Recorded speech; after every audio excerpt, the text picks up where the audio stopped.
Hello. If anybody that is on the line could go into the questions box and just tell me if you can see the big purple screen that says that this is session 2, and then tell me if you can see my face as well in a pop-up box.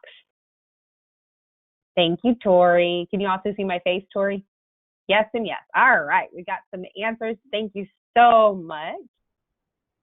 I love it. I love the participation. You guys are awesome. You guys are awesome. Let's give it one more minute, and then we're going to get started. This is going to be a cool day. I hope that there's a lot of information that you guys will learn today about the best practices. It's hard not to look at the questions box. I need to move it. Otherwise, I'm going to be staring at weird spots on my computer. All right.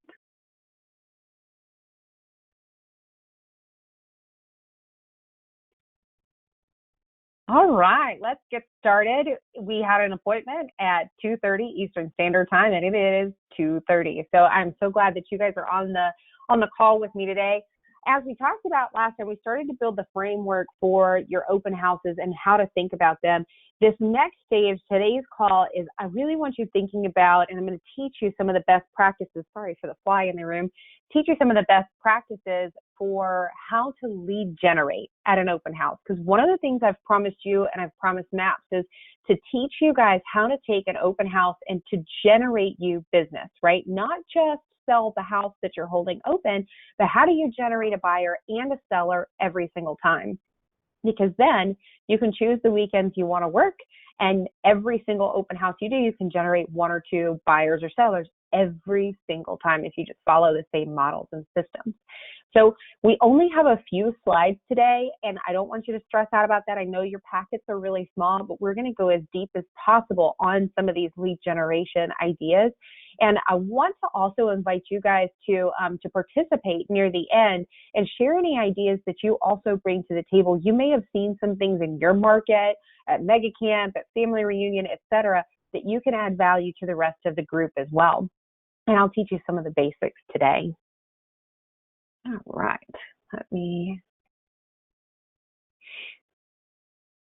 So in the types of lead generation, the first thing that I want you to think about is you are using this open house as a lever for you to talk to people, right? Many of you have heard this before. Real estate is a contact sport. It's as many people as you can talk to about real estate, about being able to sell, or offer them a service and provide value to them. And so there's going to be multiple ways that we can do that. And I had a friend of mine call me once, and he said, "You gave me a script a really long time ago, and it really worked for me, and I've been using it." And I told him the key is you used it. You used the script. You moved forward and you did the thing that nobody else would do. Because quite frankly, I gave you a great script and you went out and you implemented it at a high level. But if you had just pulled out the phone book and you had, flubbed through it and eventually gotten confident enough, and you just said, "Hi, I'm a realtor. Can I sell your house?" If you ask enough people that question, you will find somebody that says yes. And this fly is in love with me today. I don't know what to do about that. So you might just see me swat a few times. I'm sorry. The first thing that I want you to look at is you're holding an open house. You've scheduled one. You've talked to either if you're not the listing agent, then you've talked to you've talked to the listing agent, you've spoken to the seller, you guys have all your ducks in a row, you know exactly when the open house is going to be, and you're starting to put this out on social media. We talked about last time in some of the ahas and the Q&As, one of the ways that people make sure that the community knows about the open house is putting it on social media, putting it in Marketplace, putting posts in yard sale groups. Putting it on Eventbrite and Evite. That was new information to me. I hadn't thought of it, and we've already started implementing that on our team as well here in Northeast Georgia. So thank you to whoever shared that tidbit, because I'm sure that that's going to add value as well. We put it on Zillow, on Realtor.com. We put it on all these places that we know that people should be looking for homes. And we're making sure that they know that it's being held open and that they know when it's being held open and how to communicate with you. That's all marketing based. That's all. I'm going to put this out there and hope that people come. What I'm going to talk to you today is a little bit more aggressive, direct. You're going to go out there and you are going to put your boots on the ground or your high heels on the ground or whatever it is that you're wearing, and you're going to get out there and create some business and some attendance. This, by the way, is where the listing leads come in. So if you've been looking for open houses to be a way that you can create leveraged income with open houses and create some more listings in your community or in the neighborhood, this is going to be the conversation that you really want to pay attention to. So let's talk about circle prospecting for a minute. I'm going to use a very similar script, whether I'm circle prospecting or whether I'm door knocking or anything else. Anytime I'm talking to a person and inviting them to our open house, my script is actually pretty similar. I don't change it a whole lot. But there's something I want to warn you about circle prospecting. And if you've been in bold lately, you've probably heard the same message, is that you need to become a member of the list that tells you if people are on the do not call list. I'm telling you this because I want you to protect your license and your ability to do business, and I don't want you spending stupid amounts of money on fines. Nobody wants to be fined up to $40,000 or whatever the number is because they called somebody on the do not call list, and that person has just been waiting for somebody to call them so that they could report it and get a free $40,000. Okay, so don't be that person, and be the sales rep who makes sure that you're scrubbing your list through the do not call list. And then the other thing that you can do is use a phone dialer as well. When it comes to circle prospecting, there's a couple notes that I want you to write down. Part of this can be used as a dialer, and you can make these outbound calls, and I'm going to give you the script in a little bit. And if you're going to use a dialer, you can go ahead and record your voicemail. So we're also going to be going over what to leave on a voicemail and not to leave on a voicemail as well. So if I have somebody, I've scrubbed my do not call list, I'm going through and using a dialer of some kind. I really like Mojo dialer. By the way, I really like it because there's no long-term commitment to it. So if I switch gears for a month or so and I'm not using it, I don't have to continue paying for it. But that's one of the services that I really like. And you can sync up Mojo's dialer with something called, by the way, I think that's mojocells.com. Don't quote me on it. I'm pretty sure that's it though. And they also sync with something called Cole Realty Resource, and they can pull some numbers for you. If you guys, later on, I can go back and look at the questions section. If anybody has any other dialers they want to share to the group or ways to get contact information, I'm more than happy to share that in the group as well and make sure you guys have access to it. There's more than one way to do this for sure. So you get them on the phone. It's the first thing that you're going to do because everybody thinks that you're going to be selling them something. Everybody. And they pick up the phone and they're going to try to figure out within a split second if you are a salesperson or if you are somebody that they want to be on the phone with. You have literally a split second to convey to these people whether they should stay on the phone or not. You all have been on the receiving end of this phone call, okay? You get a phone call, it looks like a local number, you go, okay, I'm going to pick up the phone and I'm going to see who that is. Maybe it's somebody that's trying to reach me or my doctor's office or something, and you convince yourself to finally pick up the phone, and then immediately they call you by your full name, and you haven't gone by your full name since you were 7 years old, and you know that call was not intended for you, and you go, thank you, but no thanks, and you hang up. Or some of you might do it a little bit ruder. Some of you might be a little bored. You might have a little fun with that solicitor that day. Either way, none of us want to be sold when we know the person is trying to sell us something. So I want you guys to really work on practicing before your open house and before your circle prospecting. Call your friends and role play your script on them and ask them, do I sound like a sales rep? Like, did you pick up on it immediately? Because you don't want to sound like a salesperson. You want to sound like your friend. So like you're their friend. I have a philosophy. I was never a really good actor. The people who are really close to me know that I'm not a very good actor. But I have figured out one of these things that actors do, and they put themselves in a certain state of mind before they walk into a performance. And so the way that you can use that tactic is while you're on the phone, I want you to imagine, like close your eyes and imagine that you're picking up the phone and you're calling your best friends and inviting them to the open house. And you're going to ask them the questions. If you can imagine that it's them on the other line and somehow hold your tongue and not use your friend's name, because that's not who you're actually calling, then you can actually sound more conversational from the get-go. The other thing is you want to avoid salesy tactics like, I'm looking for the owner of this home. Is this the owner? Or is this Peggy Sue? Or whatever that you see in there. I want you to just come up with I'm going to help you write some, but I want you to think about your script and ask yourself, is this the way that I would word it if I realized the person on the other end of the line was somebody I'm familiar with? If I looked at my list and I'm circle dialing and my best friend's mom is Peggy Sue, and I look and it's dialing right now and it just so happens to be calling Peggy Sue, how am I going to talk to Peggy when she picks up the phone? You want to harness that part of how you communicate, because doing that will change everything for you on those phone calls, and it'll change the way you bond and build rapport pretty quickly. The next thing that we're going to make sure that we do on a circle prospecting call is we're not selling them anything. We are actually inviting them to the open house. You remember I taught you about including 30 minutes at the very beginning of your open house to make sure that you can invite the neighbors and say, I'm opening up the house to the neighbors first and foremost, so you don't have to cycle in and out with all the other buyers. You can have a private showing and see what it looks like. I know sometimes we're curious what it looks like.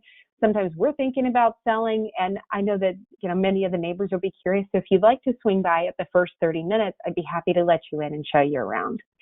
And so when you're giving them a phone call, it's going to sound something like this. Hey there, my name is Brittany. I'm actually holding an open house down the street on Sunday, and I was curious. Did you notice that it was open? Right? You're going to start creating conversation and asking them questions and engaging them in the conversation. And great. All I really wanted to do was I wanted to give you a phone call and invite you. I realized a long time ago that a lot of the neighbors really loved seeing the home before it hits the market, and so I want to make sure at the first 30 minutes from 1:30 to 2 o'clock, it's actually going to be open only to neighbors just like yourself. So if you'd like, I can give you a private tour. Talk to them, listen to them, hear what they say, shut up. That's my favorite thing. Like, say something, ask a question, and then hush. Be quiet. Don't say anything else. Let them talk a little bit. Let them ask you questions. Now, before you get off the phone, and we're going to talk a little bit more about the script, some of you looking at your packets, you've already seen part of the script from before. We're going to go over it again, and mine's all disorganized, of course, because I've moved things around. It's on page 4, and it's in the middle of the page, so I'm going a little off of the tangent here just a little bit. But we're holding the open house. We're letting them see it early. And then when you get to the end of the call and you're about to hang up, I want you to do this. Oh, by the way, a few of your neighbors have asked me for a free home value, and I'm curious, would you like to be in on that list? There's a couple of keys about the way that I use that script, because that's your real close.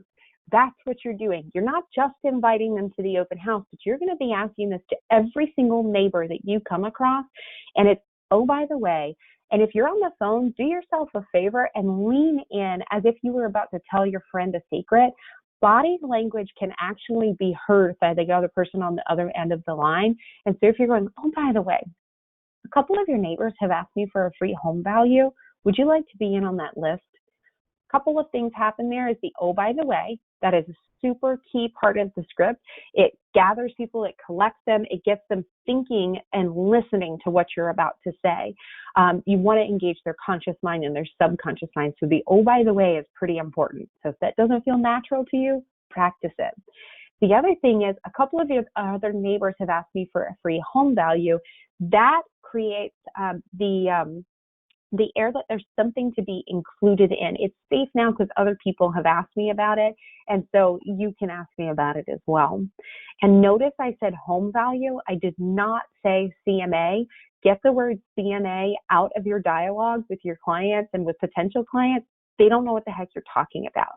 Say home value. They know what that means, okay? Those are words that they understand. Use their language to connect with them. And at the very end, if you'll notice, every time that I do that script, is that a list? Would you like to be on that list? For those of you who have been through Bold, you've already learned this concept, and maybe you need to ingrain it. By the way, most of us need to ingrain it more and more and more. But that was what was called a downswing. Now, if I said, would you like to be in on that list? That would be an upswing.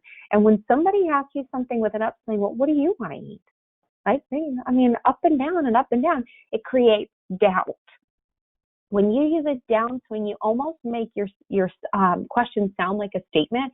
You sound more sure of yourself, and it actually creates confidence for them. So you have done a couple of things in a very short sentence as you're closing out the conversation. Oh, by the way, you've grabbed them. Several of your neighbors have asked me for a home value. You've shown them this is something they can be included on. And then, would you like to be in on that list? And you've closed with a question that has some certainty to it. So you've actually closed on something. A lot of times you guys are in these classes and people tell you to customize the script. If you need to customize that, don't lose the pieces that I just gave you, okay? Don't lose the, oh, by the way, and don't lose an essence of them feeling included in something, and don't lose the downswing at the very end of the sentence. You want to make sure you have all of those because they're very key to that question. Their answer to that, by the way, will tell you a lot. If they say no thanks, you go, no problem. Just wanted to ask if you change your mind. Here's how you reach me, whatever. I hope you have a really phenomenal day, and I hope to see you on Saturday. Have a great day. It's done. It's over. If they go, oh, yeah, you could do that?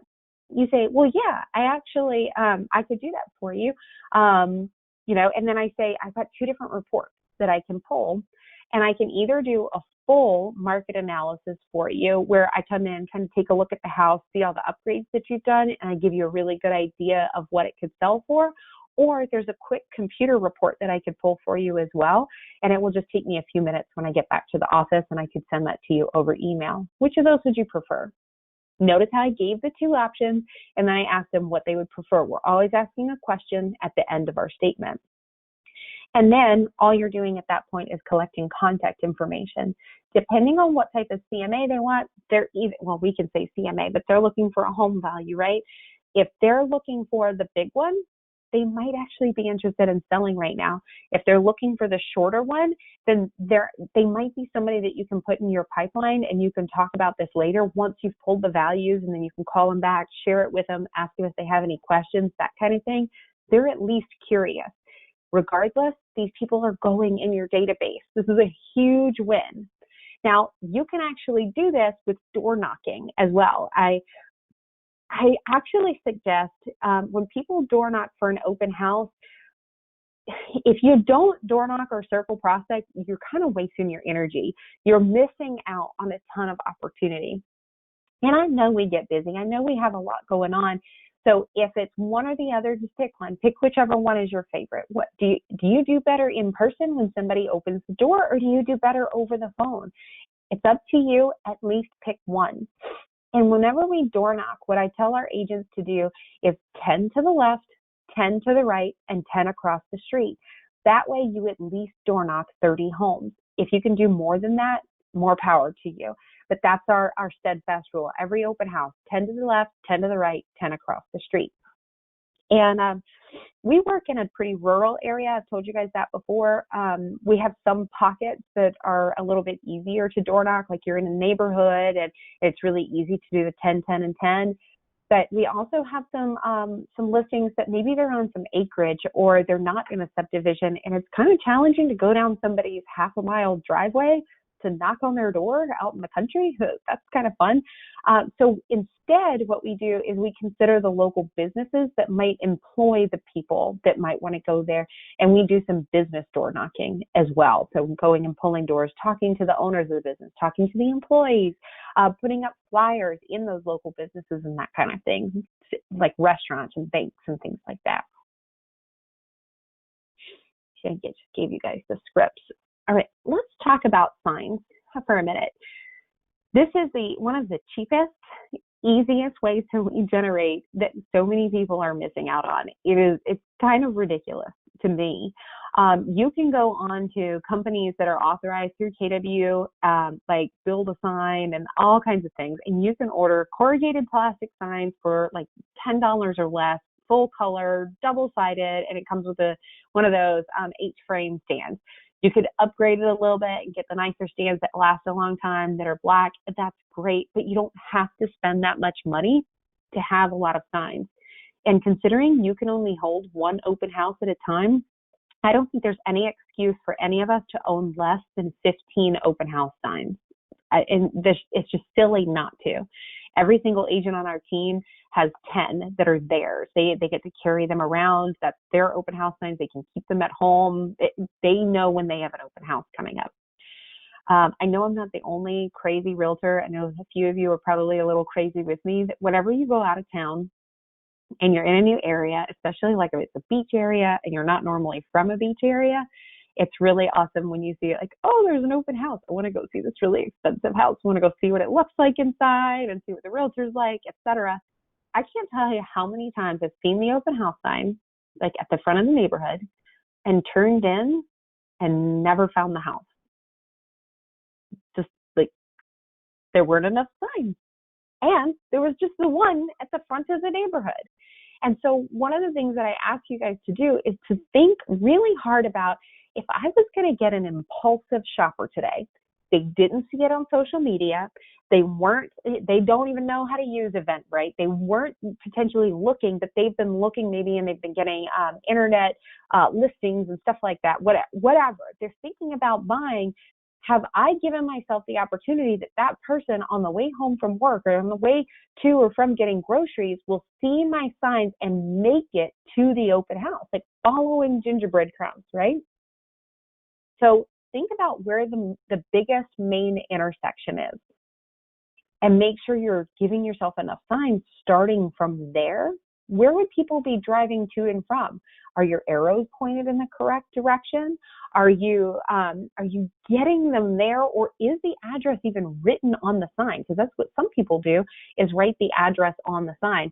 I'm sure that there's some other ways to do that. I know you don't want to permanently write it on there every time, but maybe a dry erase marker or something like that, if you can make that work. But writing the address might help. But more than anything, just making sure that you have enough signs to help get you there or get your clients there. Social media is huge. I don't know if you guys have noticed, but it's turning into like where everybody goes there for it. You know, Facebook has done a really good job. Instagram have done a really good job of making sure that they've got a lot of adoption, and they're starting to put as many services as they possibly can into their platforms, specifically Facebook.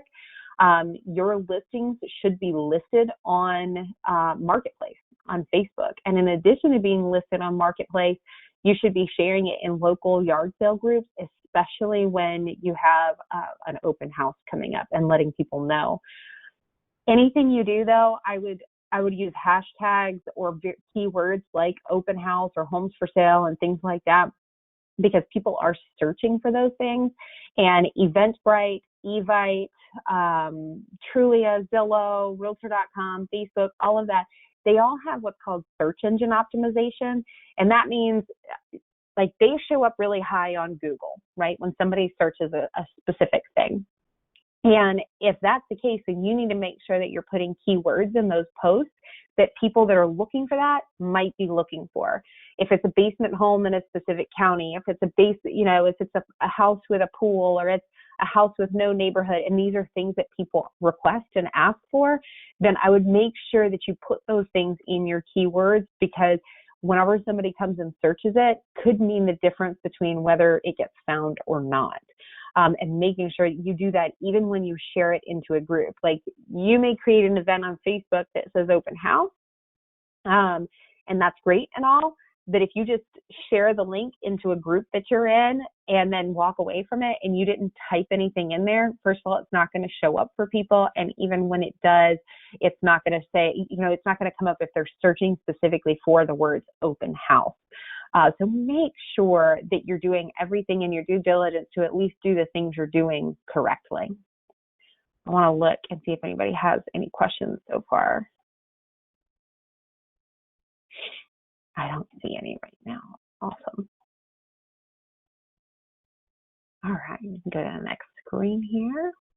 Figure out my little control panel. All right, let's talk about accelerating attendance. I know, and you know, we want to get as many people there as we possibly can. We want to make sure that we're not sitting there silently on a Saturday or Sunday and just twiddling our thumbs and wishing that people would show up. That's not any of our goals. None of us like to be that bored, so to speak. And if you're in an area with very little cell phone reception, then it stinks even more because you have no entertainment.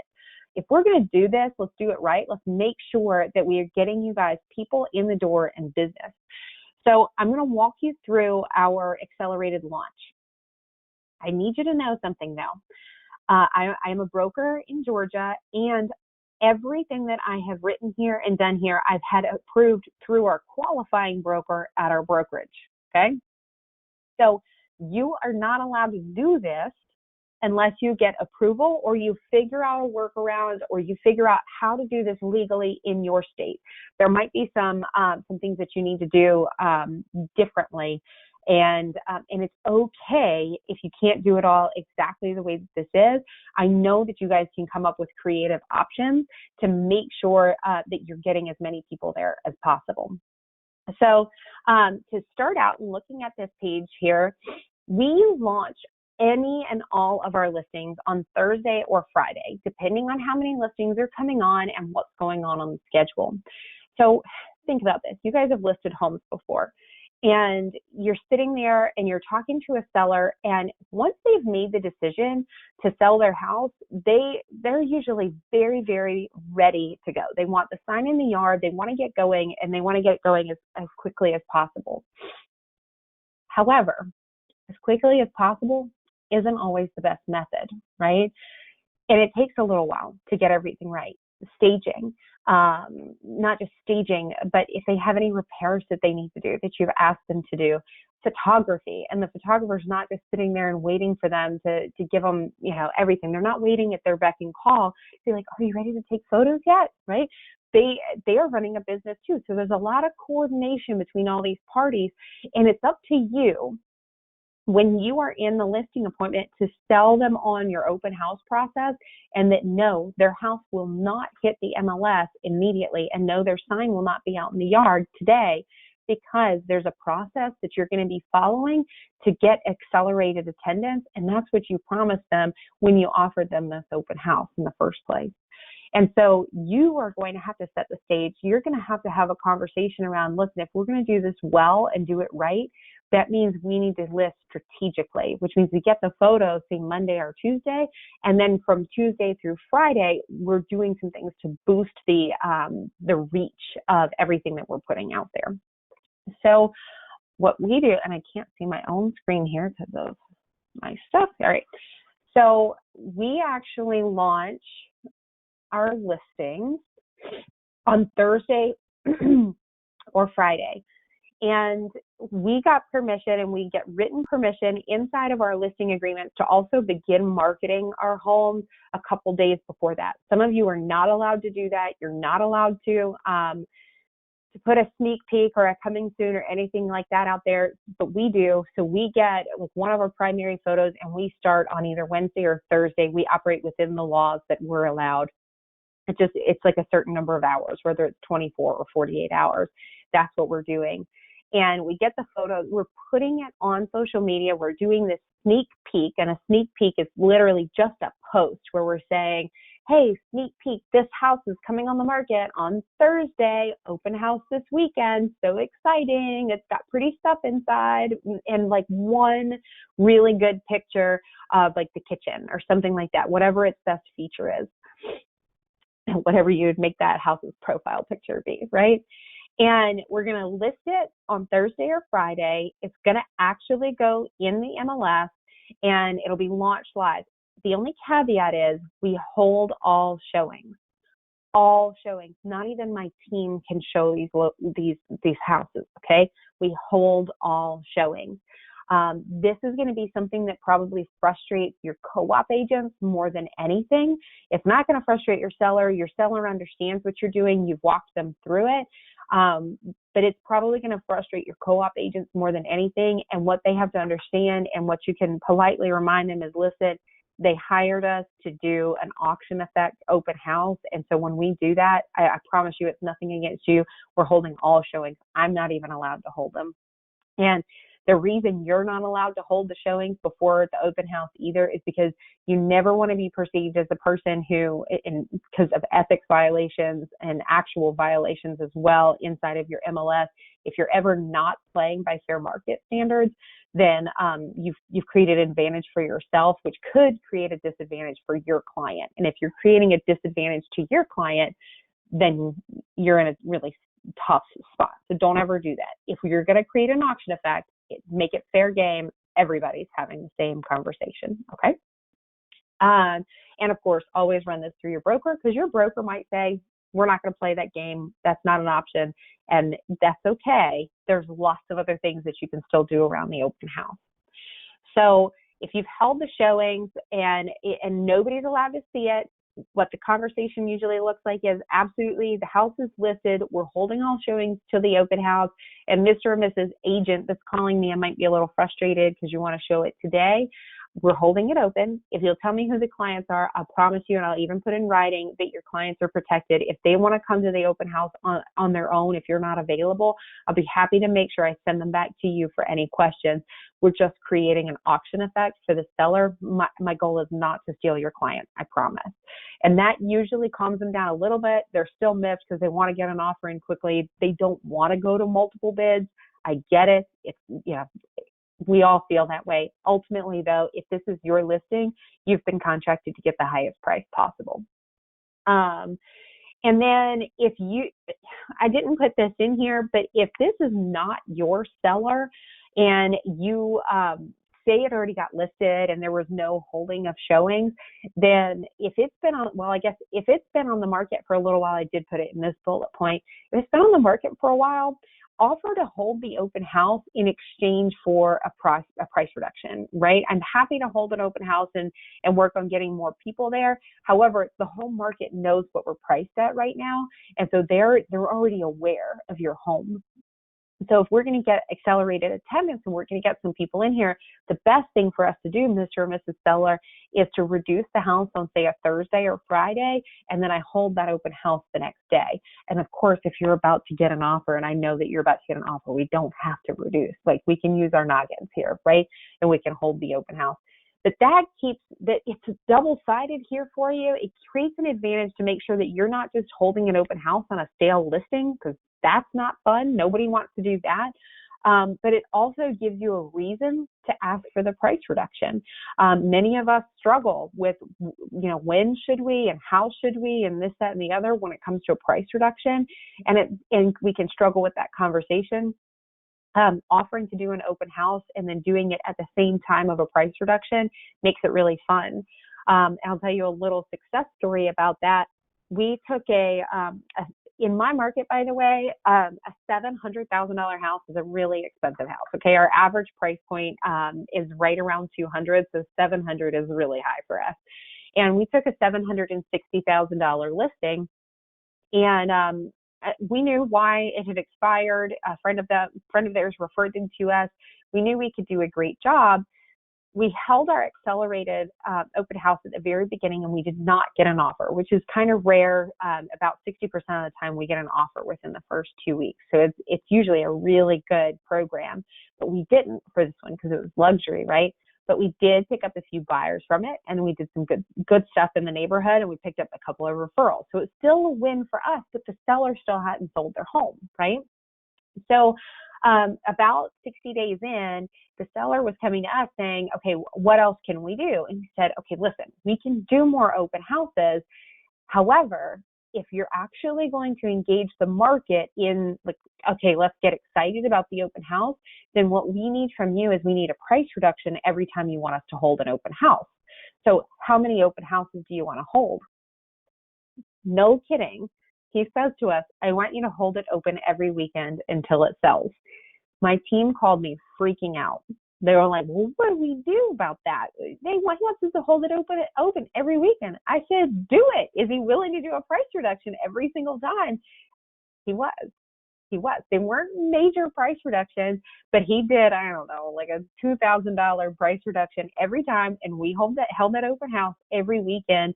And what ended up happening is on the third open house, we put it under contract.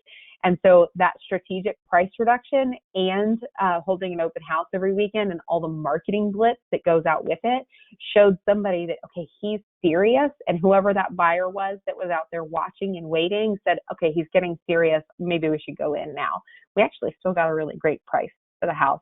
That's one of my favorite success stories around open houses, just because it's an older listing. That wasn't that old. He was just motivated. But we weren't just going to hold an open house just because it hadn't sold yet, is what I'm saying. Is let's have a trade-off here. Let's make this a healthy trade-off. If you hold a weekday event, I had an agent on our team once tell me, well, we don't have any new listings coming up that fit my schedule or whatever, or somebody else claims the listings. What else can I do to generate business? And I said, who told you that it had to be a brand new listing? And who told you that it had to be on a Saturday or Sunday? And she said, what do you mean? I said, what about holding open houses during the week? And what about holding open houses that we already have? What about calling the market center and saying, who do you know that takes a lot of listings but hates open houses that I should call today? Because if they hate open houses, but they do like looking good in front of their sellers, you might be a good pair, right? So she started holding some weekday open houses, and we learned a couple of things. So if you door knock and or hold open houses, think about the time when the bus drops off in the neighborhood. People's days are starting to round out. They're already out of their house. I forgot to tell you guys about that with door knocking. That is one of the things that one of my agents does. Is she loves to go when the bus is coming around, and she goes to all the moms and dads that are waiting at the bus stop and hands out the flyers there. So she doesn't even have to go to the doorstep to make her contacts. She just goes around to the bus stop, tells them why they're there. She's not door knocking. She is not, soliciting and breaking any rules. She's just going, hey, while y'all are out here, we're holding an open house. I mean, think strategically, guys. This can actually be really fun and efficient if you let it be. So think about holding your open houses on, holding it around bus stops, holding around through, dinner time when people are coming and going and they're outside a lot. And the other thing is, don't hesitate to hold it on a holiday weekend. If you're available and you're willing to work that holiday weekend and the seller's willing to let you hold it open, a lot of people take time off for those holiday weekends, and they end up taking time off. And if they're wanting to buy, they're spending that time off looking for their house. They don't want to spend that time while they're getting paid. They want to spend it while they're getting, that time off. So that's a really strategic way to hold an open house. And if you do anything in a vacation or lake community or anything like that, then you definitely want to do it around great long weekends where people are definitely going to be in town. If I was in a lake community, you can bet your butt I would have signs at the end of my dock, and I would make it look like a big giant party, and we'd be like serving hot dogs and hamburgers and all kinds of stuff on like Memorial Day weekend and things like that. So leverage what you have. Your market is going to be a little bit different than mine, and leverage what's available in your market. I've included a couple of things about luxury listings in here because you want to make sure that you are appealing to the actual clientele that you want to come to the event. And making it an event for a luxury listing is going to be really important. And you're wanting to make sure that you invite both the agents, because the agents are the ones talking to the wealthy people who might be able to bring, buyers to your listing. And you also want to attract the people who can pay for it, right? They've got enough money to buy that listing. And so some examples that I've listed there really just depend on what the clientele is, what the house looks like, and there might be some other ideas that you guys have as well. But you're making an event, like make it an art gala for charity and hold it at that that home. Make it a huge event. Invite all of the luxury realtors, invite them and their clients, and make it fun. Make it a really big party. You can think about like food trucks and holding a block party. Like if you've got a larger neighborhood or a very diverse neighborhood where, I think about some of the clients that I work with out in California, and they might have like a really big mansion on the street, but they also have a smaller home. There might be people on the street even or in the close vicinity that they could afford that house. It might be time to upgrade. Well, doing things like food trucks in the spring and summer and bringing people out of their houses to get them involved and have some fun and then invite them into the open house could be awesome. I've also heard of, like the chair massages and things like that, and having mimosas and having brunch and things like that catered to a luxury listing. You might spend a little bit more on a luxury listing than you would on anything else, but you want to make sure that you're getting the actual buyers that are curious about the property and their agents. Really want their agents there, because with luxury, sometimes the people aren't local or they're big C-level executives and they're busy. And so if you could attract the agent and convince the agent why it's such a great house, then you can often get them to bring the buyer later as well to help you get the home sold. So based on everything you guys have heard today, I feel like I've spoken really fast, but I still covered this in under 45 minutes, which was my goal. And I wanted to get you guys to this spot so that we can start planning your next open house. And I'm going to open it up to questions in just a second. I'm kind of getting my pen ready for you guys. I am curious what questions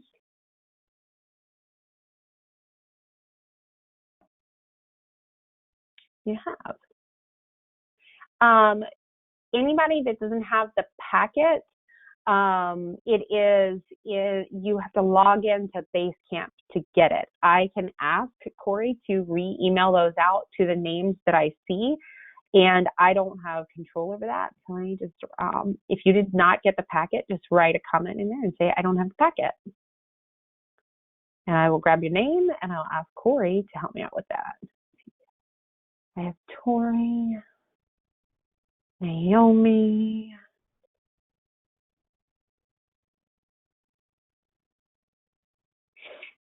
I don't think it's emailed out.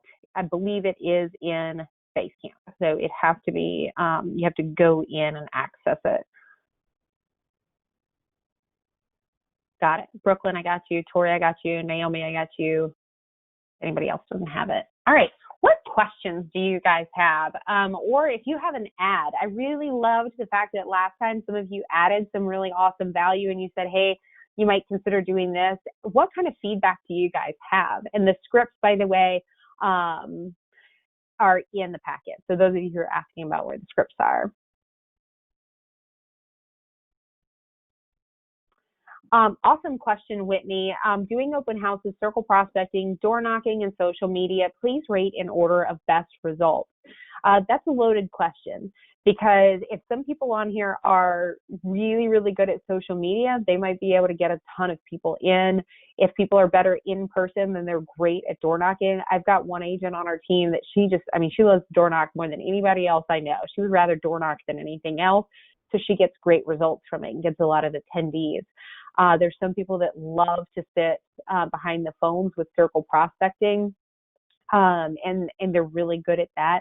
It's a loaded question, but for every single one of our open houses, without a doubt, it is going on the internet, it is going on social media, and somebody is either going to door knock or circle prospect. Like the only part that's variable is, do they choose to do it over the phone, or do they choose to do it through door knocking? It is all part of the plan, and they are expected to continue to do that. My best, I love social media. I've got a pretty good reach locally and nationally, and I can usually get a lot of people to attend an open house just by putting on social media. But my favorite for getting listings is door knocking, because it is really hard for somebody to hang up on you if you're standing in front of them and you're dressed up and you're smiling and you're being, confrontational and you're just being super nice and sweet and professional, it's a lot harder for them to hang up on you. Circle prospecting, if you don't nail that first 2 seconds, there's a good chance that you're going to get hung up on. And so I would much rather door knock than anything else.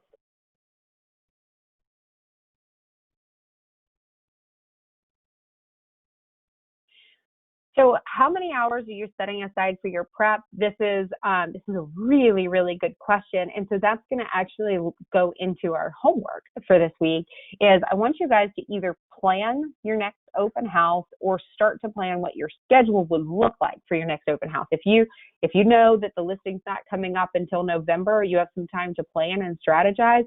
I want you to really sit down and say, okay, if I was going to do all of this at a really high level, where would I put it on my schedule? You'd be surprised that sometimes designing an open house flyer might take you a full hour because you're still learning the system that you're in, and maybe the printer goes out and this, that, and the other. And sometimes we overestimate what we can get done in a short amount of time.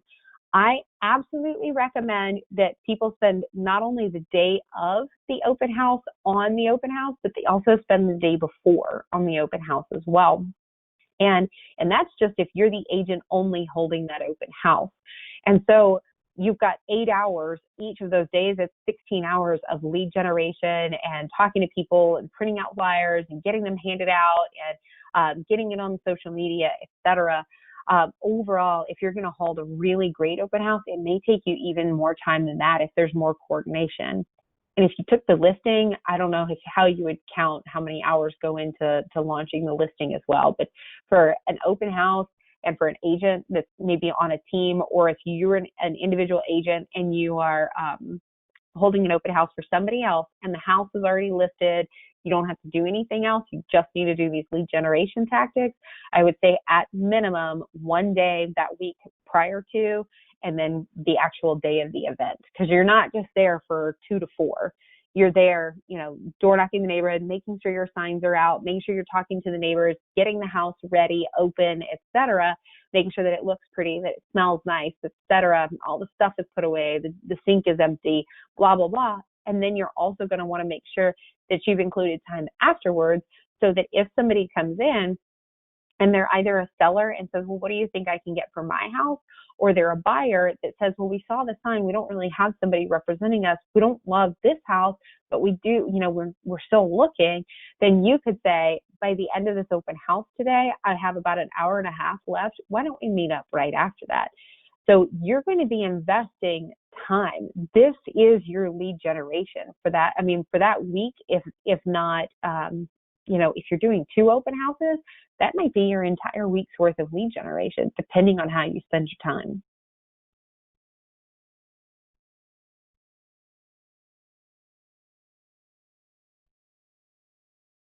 Nick, I just read your question, and I need to grab you my statistics and just private message me in there who your lead agent is too. I'm going to see if I know them. The real sway for me, his question is that he spoke to his listing agent on his team, and they wanted to do the accelerated attendance, but the listing agent said their sellers prefer to get on the market ASAP. How can I sway their opinion so that they'll play this, right? Play this game and have some fun with it. Well, it can't be just a what's in it for you, I get more leads. It's got to be what's in it for the seller. That's what makes it incredibly easy for us to sell the program, is because it's a unique value proposition to the seller. And so if you're going up against other listing agents in an interview and say you're going up against 3 other agents and you sit down, you're having the listing presentation, and I say to the seller, hey, I know you interviewed a couple of other agents. Anything stand out to you so far that they're doing? No, it's pretty run-of-the-mill, this, that, and the other. Okay, great. I can't wait to get started. You go through your listing presentation and you get ready to present this, and you go, okay, great. Now, you said everything was run-of-the-mill. Has anybody shown you a way to get you, thousands of buyers looking at your listing before it hits the market and then potentially creating an auction effect for you? Has anybody talked about how to do that for you? The answer is no. because nobody's talked about that. They've talked about how they're going to put it in the MLS. They've talked about their stats and this, that, and the other. Well, here's what's exciting, Mr. and Mrs. Seller. I have a program that's tried and true that we can actually create you an auction effect for your house and give you the best foot forward to get your house on the market in a strategic way, rather than following what everybody else is doing, which is just put it in the MLS and pray that somebody else sells it. This does something for your listing agent too. This sets your listing agent apart. This could be the one thing that helps them close the gap between they're closing 70% of their appointments to listings to closing 90 or 100% of their listings to appointments. It's about having a unique value proposition that nobody else is willing to do. And that's what open houses have been for us for quite a while. It's why people come to us. Then we went and tracked the numbers, and I don't have my numbers right offhand. I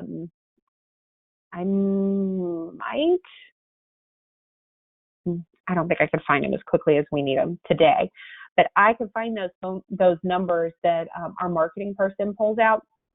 She's actually done the math on all the homes that we sold this year and all the homes we sold last year, and figured out how many of them get an offer within the first week of being on the market, how many of them get an offer within the first 2 weeks.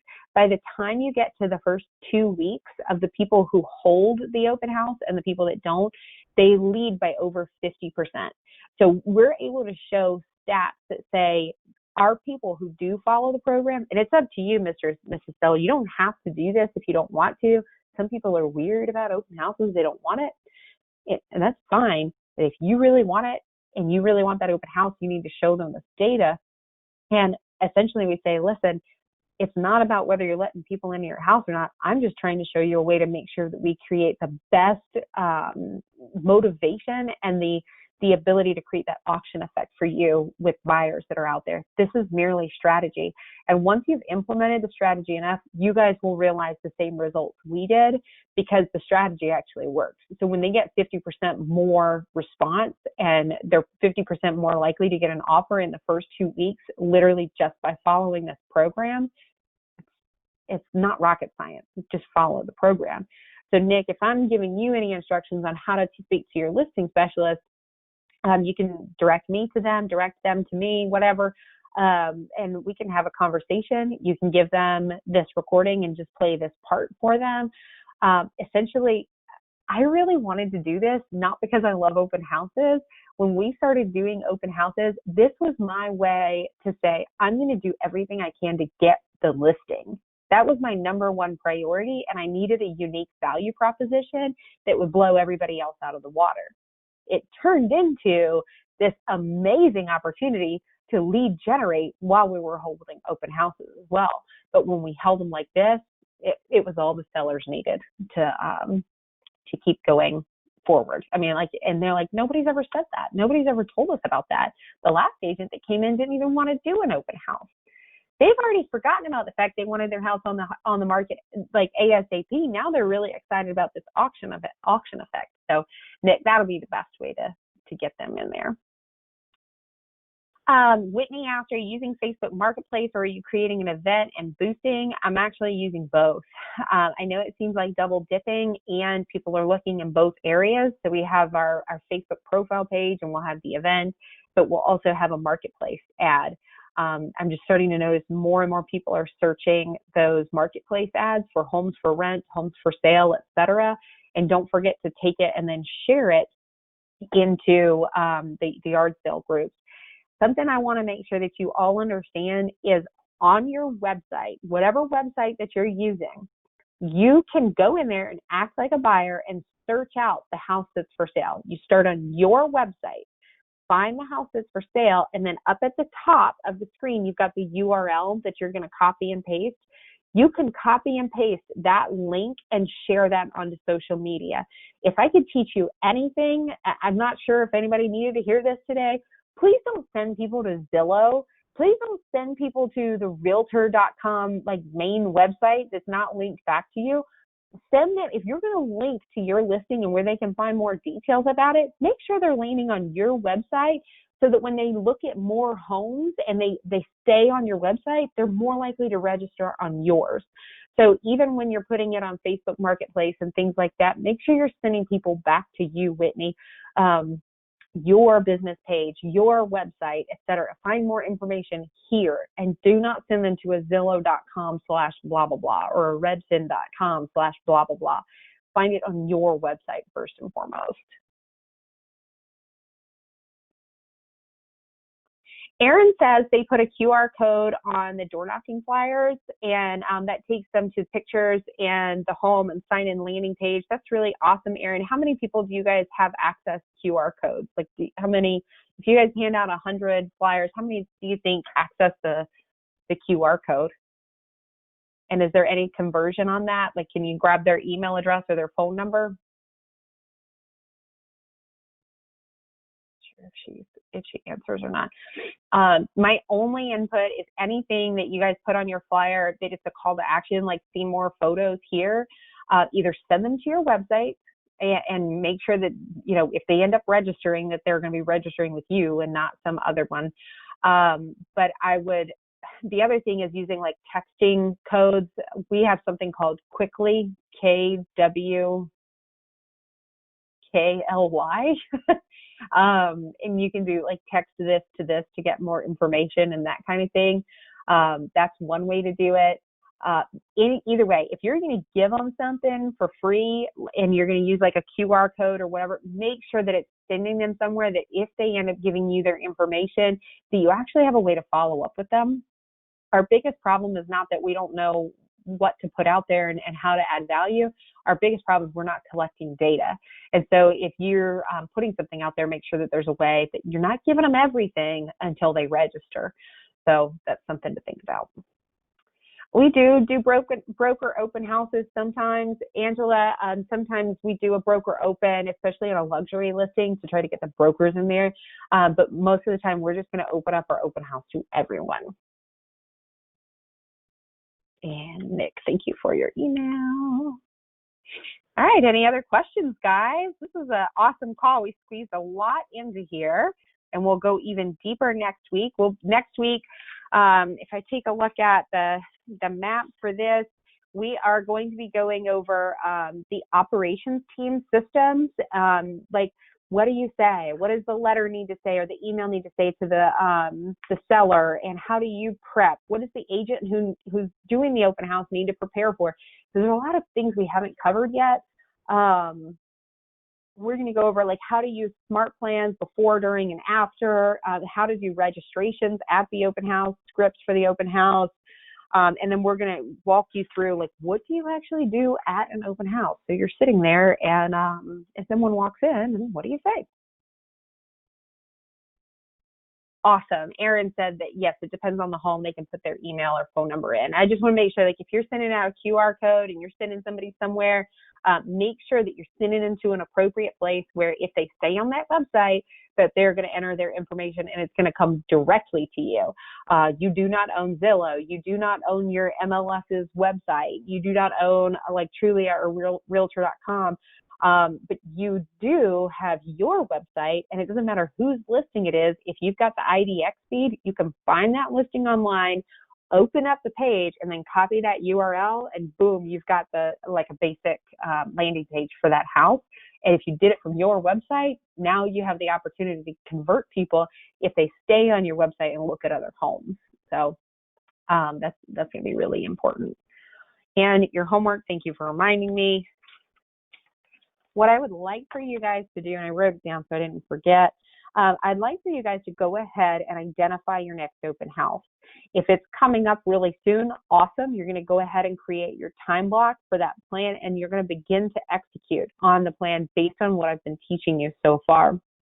If it's not right around the corner, write yourself a sample time block of what it would look like the week before an open house, everything that I've asked you to do. What would that time block look like?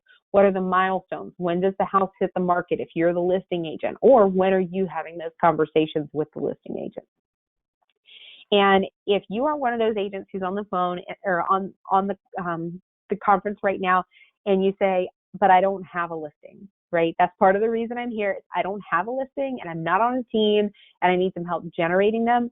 Your job is not only to do what I've just asked you to do, but I also want you to call your team leader at your market center. And if your market center has a Facebook group, I want you to post in there and say, who has listings coming up that they would like an open house on, and start to collect names of realtors in your market center that would be willing to let you hold an open house.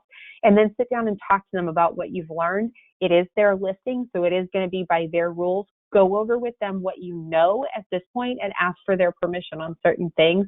You don't really have to ask permission to go circle prospect and door knock. It might be some of the other things like either holding showings or getting a price reduction that you might want to ask for their blessing on. And with that, I think that is it. Tori, I wish there was a best time to do open houses. Our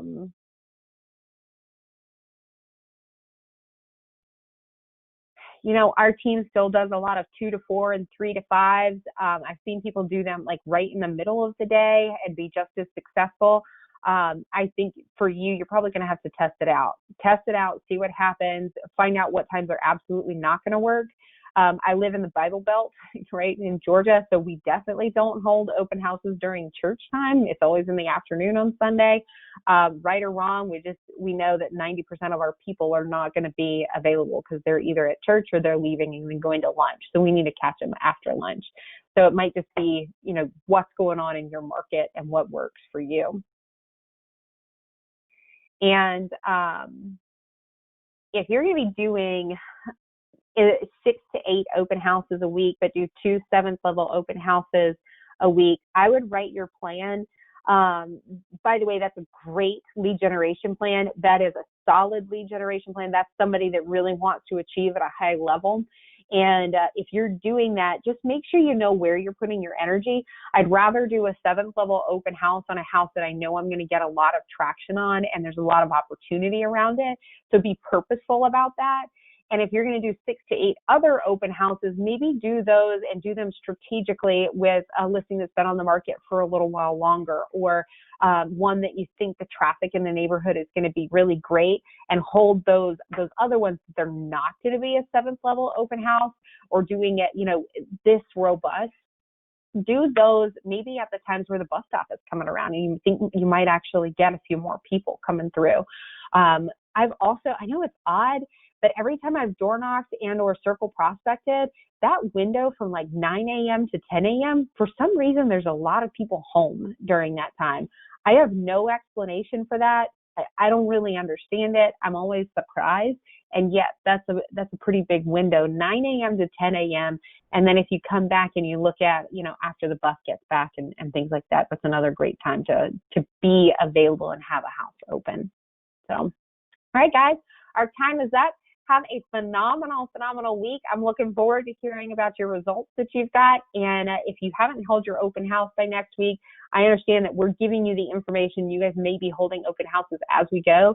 And we'll make sure that by the end of all of this, you have a ton of information to make all of your open houses as robust as possible. Thanks, guys. Have a good day.